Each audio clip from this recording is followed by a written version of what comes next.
সময় কত দ্রুত চলে যায় মা। তোমার সেই দুষ্টু ছেলেটা এখন কত বড় হয়ে গেছে, আর তুমিও পেরিয়েছ 50টি বসন্ত। কোনো দিন কি তোমাকে এক টুকরো সুখ দিতে পেরেছিলাম?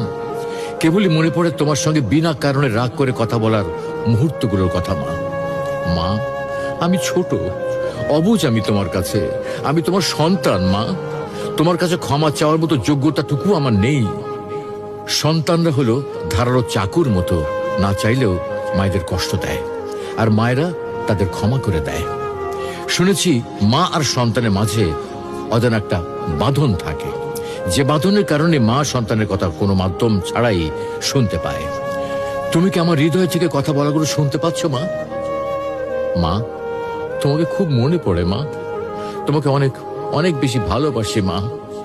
দুনিয়ার সবকিছু বদলাতে পারে, কিন্তু মায়ের ভালোবাসা কখনো বদলাবার নয়। মা মমতার মহল, পিপাসার জল, ভালোবাসার সিন্ধু, সর্বোত্তম বন্ধু, ব্যথার ঔষধ, কষ্টের সুখ। মা চাঁদের ঝিলিক, মা যে স্বর্গের মালিক। মৃত্যুর জন্য অনেক রাস্তা আছে, কিন্তু জন্ম নেওয়ার জন্য আছে শুধু মা। মা এমন একটা সম্পদ, যা হারিয়ে গেলে পৃথিবীর কোথাও আর খুঁজে পাওয়া যাবে না।